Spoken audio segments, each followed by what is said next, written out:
खास बुलेटिन में आपका स्वागत है और मैं हूं आपके साथ सुमन पाल। मुख्यमंत्री योगी आदित्यनाथ ने बिहार के लालगंज विधानसभा क्षेत्र में एक विशाल जनसभा को संबोधित करते हुए कहा कि वर्ष 2005 के पहले बिहार का हर नौजवान अपनी पहचान के लिए मोहताज हो चुका था, लेकिन जब से सुशासन की सरकार आई है तब से ही बिहार लगातार आगे आया। और इसके साथ ही उन्होंने कहा कि पिछले 20 सालों में नीतीश कुमार के नेतृत्व में सुशासन की नींव जो है मजबूत हुई है, उस पर बिहार की मेधा और वृद्धि के बल पर ही यहाँ पर बात करी गई है, निर्माण करना है और जो विकसित बिहार के निर्माण में योगदान दे सके। साथ ही सीएम ने दावा किया कि बिहार में इस बार फिर से एनडीए की सरकार बनने जा रही है।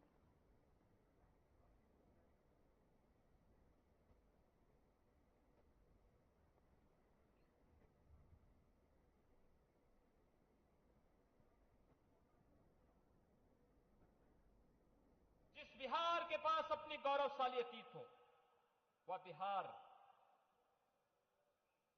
क्यों अपनी पहचान के लिए मोहताज हुआ था? 2005 के पहले क्या स्थिति थी बिहार के अंदर? क्या स्थिति थी? बहनों और भाइयों, हर बिहार का नौजवान 2005 के पहले अपनी पहचान के लिए मोहताज हो चुका था। किसान पलायन कर रहा था, नौजवान बेरोजगार था, व्यापारी का सरेआम हत्या होती थी। कौन नहीं जानता है बिहार सरकार के मंत्री के रूप में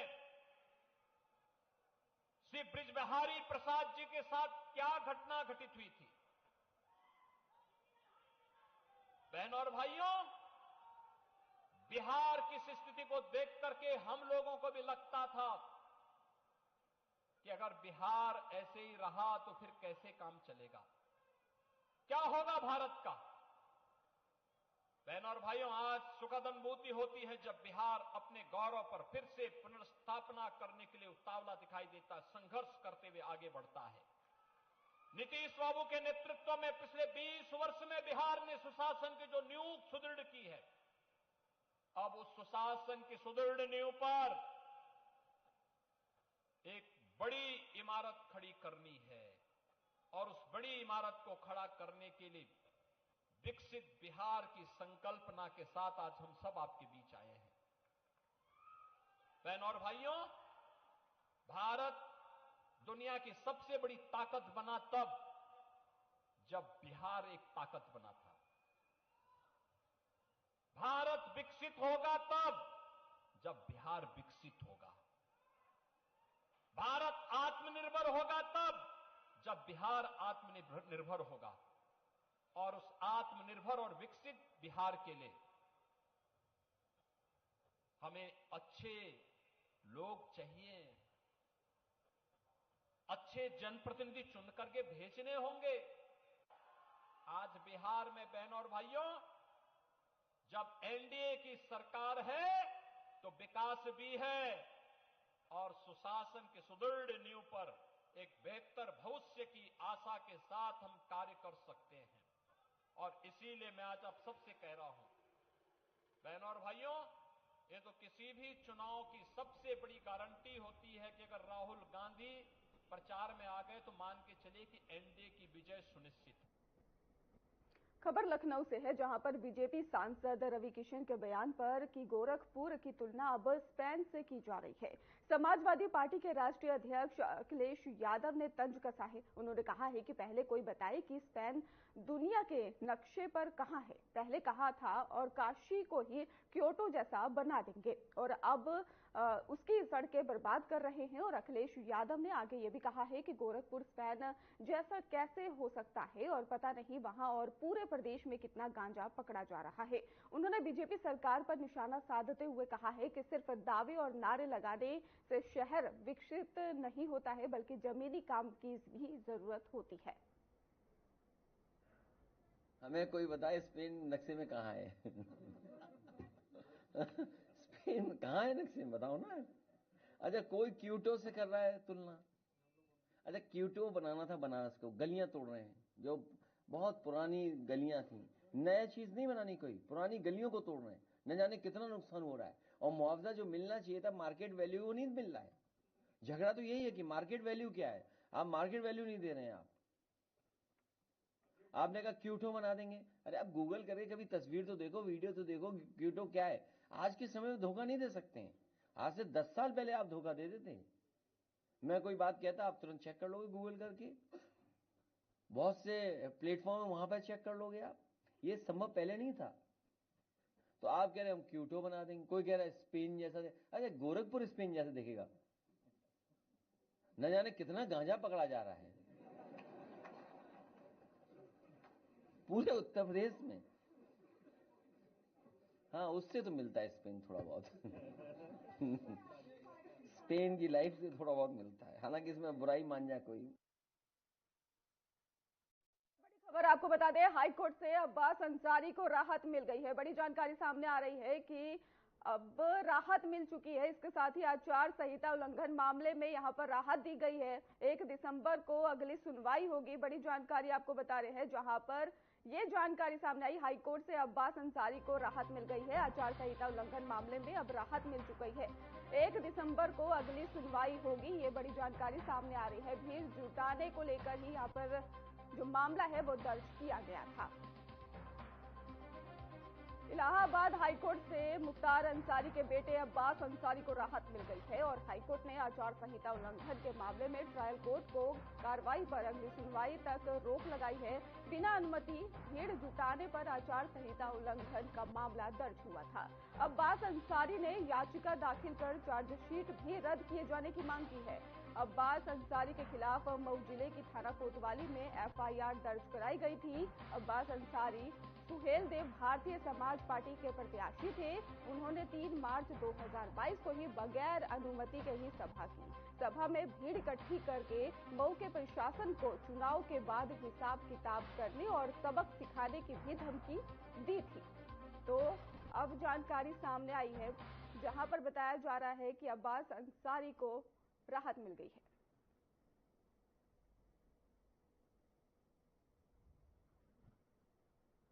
अब्बास अंसारी को राहत मिल चुकी है और इसके साथ ही अब्बास को हाईकोर्ट से राहत मिली है, ये जानकारी सामने आ रही है। और इसके साथ ही आपको बताते चले, ट्रायल कोर्ट की कार्रवाई पर भी रोक लग गई है। भीड़ जुटाने का ये मामला सामने आया था, जिस पर अब अब्बास अंसारी को राहत मिलती दिखाई दे रही है।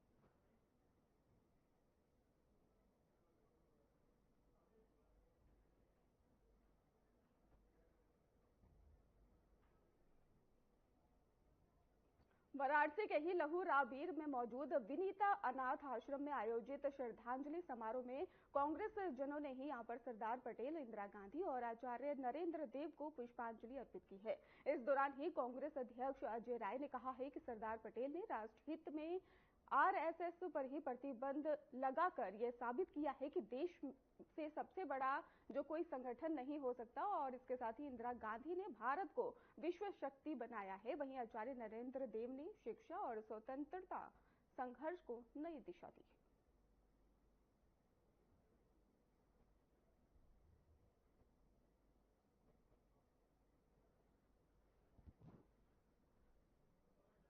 आज हम सबके नेता, इस देश की प्रधानमंत्री रही आदरणीय इंदिरा गांधी जी की आज पुण्यतिथि है। आज हम लोगों ने यहाँ पर आकर उनकी पुण्यतिथि मनाई। आज सरदार पटेल, जिन्होंने आरएसएस पर प्रतिबंध लगाया, छोटी छोटी रियासतों को इस देश के साथ जोड़ा, उनकी आज जयंती है। और हम सबके इस देश के जाने माने पत्रकार, शिक्षाविद आचार्य नरेंद्र देव जी की भी जयंती है, उनको भी हम लोगों ने याद किया। आज ये अनाथालय, काशी अनाथालय में आकर जो अनाथ बच्चे हैं, जिनका अपने कोई नहीं है, उनके बीच में आकर हम कांग्रेस जन, उनको ये कभी महसूस नहीं होने दिया हम लोगों ने कि उनका कोई नहीं, पूरी कांग्रेस पार्टी उनके साथ है।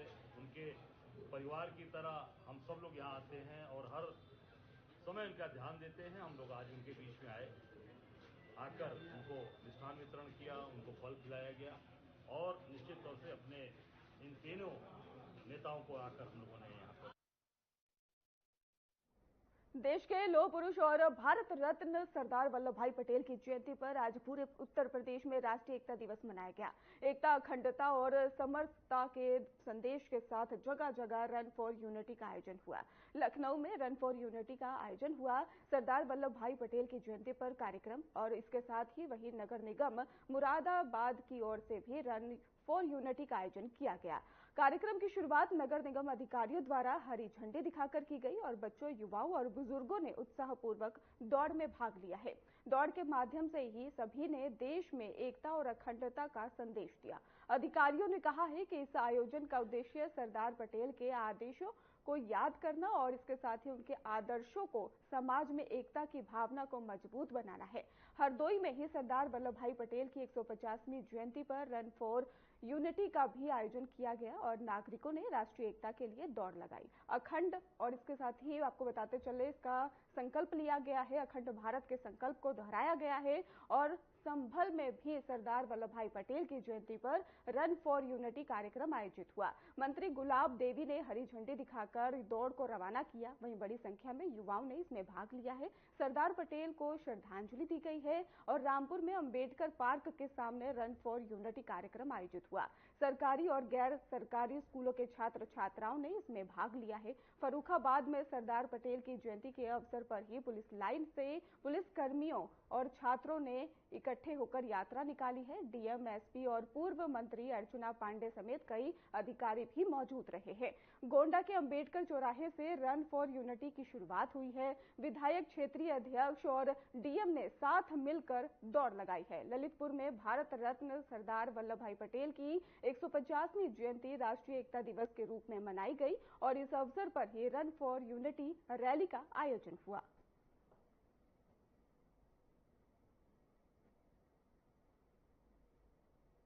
तो देशभक्ति के रंग में पूरा यूपी रंगा हुआ नजर आया और इसके साथ ही हर जिले में एकता का संदेश भी दिखाई दिया है। रैलियां निकाली गई हैं और हरदोई, संभल, कई राज्यों में।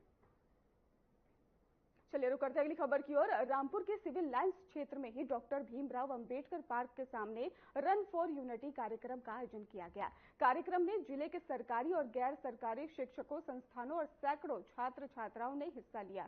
साथ ही थाना सिविल लाइंस की भी पुलिस टीम और कई जवानों ने भी दौड़ में भाग लिया। डीएम और एसपी की मौजूदगी में सरकार के कृषि राज्य मंत्री बलदेव सिंह औलख ने भी हरी झंडी दिखाकर रैली को रवाना किया और इस दौरान ही मंत्री ने कहा कि देश की एकता और अखंडता में लौह पुरुष सरदार वल्लभ भाई पटेल का अमूल्य योगदान रहा है।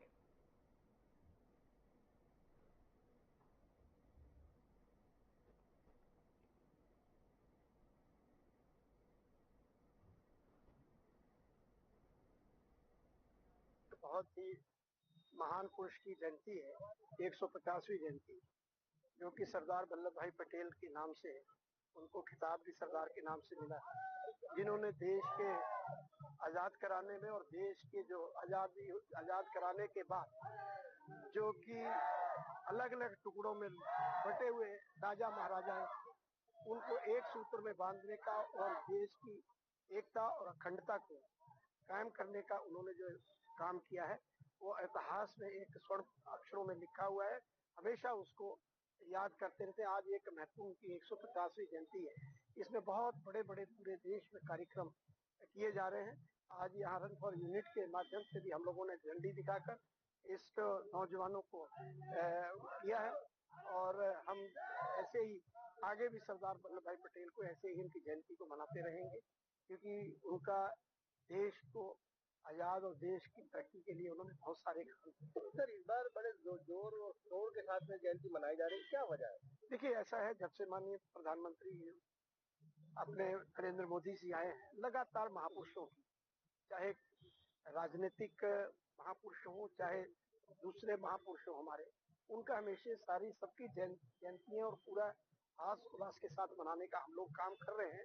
और सरदार वल्लभ भाई पटेल जी का 150वीं जयंती बहुत बड़ी बात है, कि जिसके कारण एक पूरे इतिहास में लिखे हुए पन्नों को आज माननीय प्रधानमंत्री जी खुद उनके वहां पे जो मूर्ति है उन पे कार्यक्रम, बहुत ही ऐतिहासिक कार्यक्रम आज वहां पे हो रहा है। और उन्होंने आज घोषणा भी करी है कि हमेशा हर साल इसी तरह से बहुत सारी सेनाओं की परेड, सांस्कृतिक कार्यक्रम और सारी ये कार्यक्रम वहाँ पे हुए हैं, ऐसे ही होते रहेंगे, क्योंकि ये सरदार वल्लभ भाई पटेल का बहुत बड़ा योगदान है।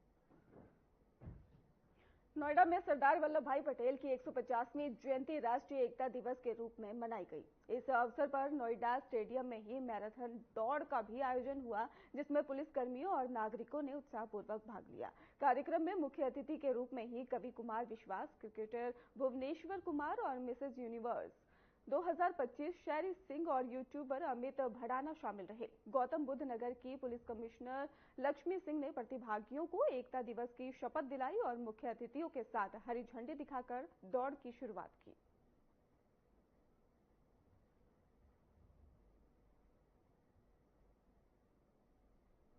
150वीं जयंती है सरदार वल्लभ भाई पटेल जी की, और उनका सपना था कि हमारा पूरा देश यूनिटी में रहे, और इस रन का भी ऑब्जेक्टिव यही है कि हम अपनी यूनिटी पूरी आगे बढ़ें और दिखाएं कि हमारा पूरा देश एक है। बहुत खुशी का माहौल है और मैं देख रहा हूँ कि यूथ बहुत ज़्यादा एक्साइटेड है, और नोएडा पुलिस की ये पहल है और बहुत अच्छी मुहिम है, और यूथ जुड़ेगा और फिटनेस की तरफ हमारा हिंदुस्तान बढ़ रहा है, तो बहुत अच्छी बात है।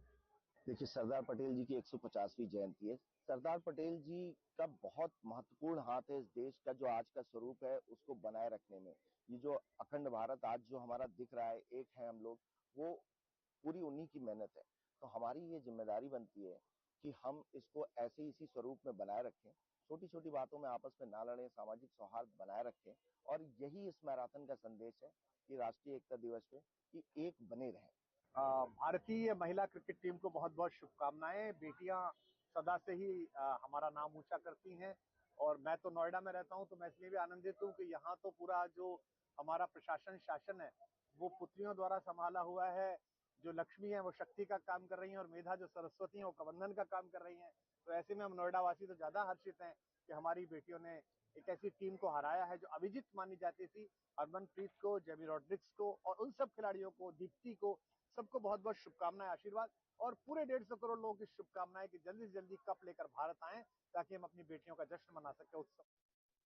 खबर देवरिया से है, जहां पर बरियारपुर थाना क्षेत्र के ही हरपुर कला गांव में छठ पूजा के बाद ही हुए भोज कार्यक्रम के दौरान नृत्य देखने को लेकर विवाद हो गया। आरोप है कि गांव के कुछ दबंगों ने घर वालों पर लाठी डंडों और रॉड से हमला कर दिया है। साथ ही महिलाओं के साथ लूटपाट भी की गई है। घटना में कई लोग घायल हुए हैं, जिनमें 3 की हालत नाजुक बताई जा रही है। घटना का वीडियो भी सोशल मीडिया पर खूब वायरल हो रहा है, और पीड़ित पक्ष ने पुलिस से न्याय की भी गुहार लगाई है। पुलिस ने कई आरोपियों को भी यहां पर केस दर्ज कर 4 को हिरासत में लिया है, और आगे की कार्रवाई भी की जा रही है।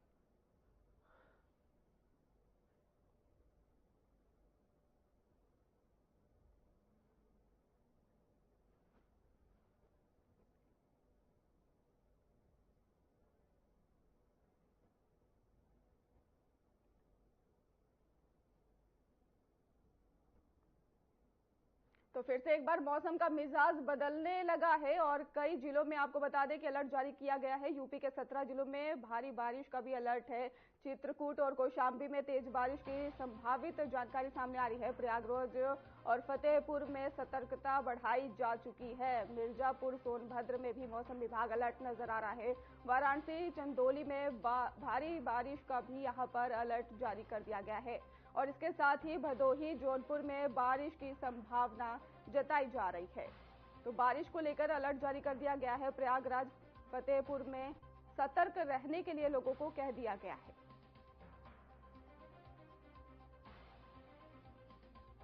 यूपी के 17 जिलों में बारिश का अलर्ट जारी कर दिया गया है। लगातार कई राज्यों में मौसम बदलता दिखाई दे रहा है, और इसके साथ ही लोग अब कंबल का भी सहारा लेने लगे हैं।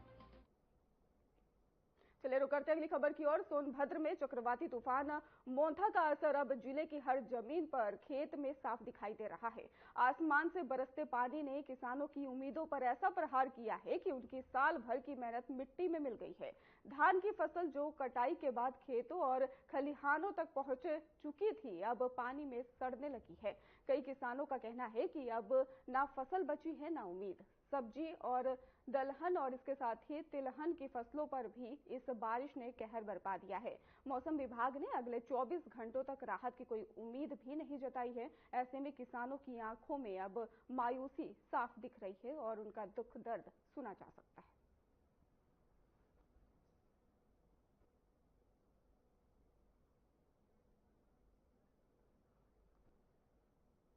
भाव पड़ गया, धान कुल फसल सब जमीन पकड़ लिया, लौट गया है। हम लोग क्या करेंगे? अच्छा, ये कहाँ बारिश हुई है? मतलब पूरे जिले में? पूरे जिले में, पूरे सब चारों ओर, चार तरफा बारिश हुआ है। खेती कैसी होती है आपके एरिया में? धान की खेती अच्छी होती है। अच्छा, आपका पूरा खराब हो गया? पूरा खराब हो गया है सर। धान पक चुका था? धान पक चुका था। तो कैसा नुकसान आपको, मतलब क्या अनुमान है, कितना नुकसान हुआ होगा? अब नुकसान, अब जितना, जैसे जो बीघा लोग बोए हैं, 10 बीघा का नुकसान है, किसी का 20 बीघा का नुकसान है, किसी का 5 बीघा का नुकसान है। मतलब जो जितने का किसान है। लागत भी आपकी लौट पाएगी? जो किसानी में लागत लगी, क्या लागत लौट पाएगी? वो तो सब जाम रहा है उसी में, जमीन में। बारिश से बहुत ज्यादा किसानों को नुकसान हुआ है। फसलें पक चुकी हैं और ये चक्रवाती तूफान बारिश से धान की फसल पूरी बर्बाद हो चुकी है। किसानों को ऐसे में उनकी स्थिति बहुत बदतर होती जा रही है। इस पे सरकार को चाहिए कि कड़ा से कड़ा कदम उठाए, इससे किसानों के हित के लिए सोचा जाए और किसान ऐसे में आत्महत्या के कगार पे हो जाएंगे, उनको खाने के बगैर मर जाएंगे। जितनी फसल थी सारी बर्बाद हो चुकी है। ये मौसम बारिश किन किन फसलों पे प्रभाव डाली है? ये अरहर, आलू, मटर, सरसों, चना और मुख्य रूप से धान। जिले में धान के अलावा दलहन में क्या क्या खेती खासकर होती है? दलहन में आपका अरहर हो गया, मसूर हो गया, चना हो गया, उड़द हो गया। इन सभी फसलों पर बारिश का असर देखा जा रहा है? जी, पूरी तरीके से देखा जा रहा है। क्या लगता है फसलों की लागत भी अब लौट पाना नामुमकिन है? ऐसे में जो धान गिर चुका है उनके ऊपर से पानी बह रहा है, ऐसे में वो धान सड़ चुके हैं पूरी तरह। हम लोगों को ये मौसम बरसात से जो है कि बहुत अत्यधिक जो है कि क्षति हुई है। हम लोगों के यहाँ धान जो कटा था, जो है कि जो खड़ा था नहीं कटा था, वो अभी गिर गया, पानी में डूब करके खराब हो गया। और जो है कि कटा है हमारा जो है कि धान, वो भी सब जामनेशन हो गया, सड़ गया जो है कि।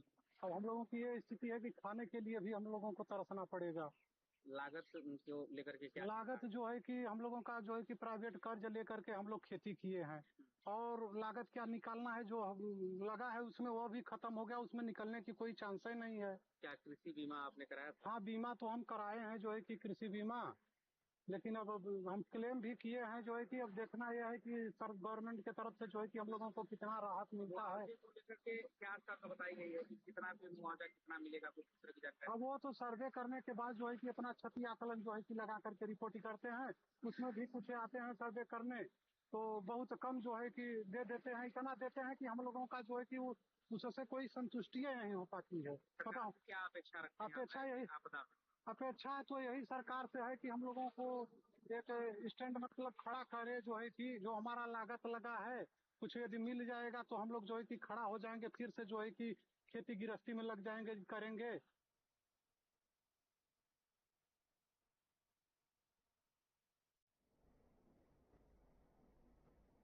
फिलहाल उत्तर प्रदेश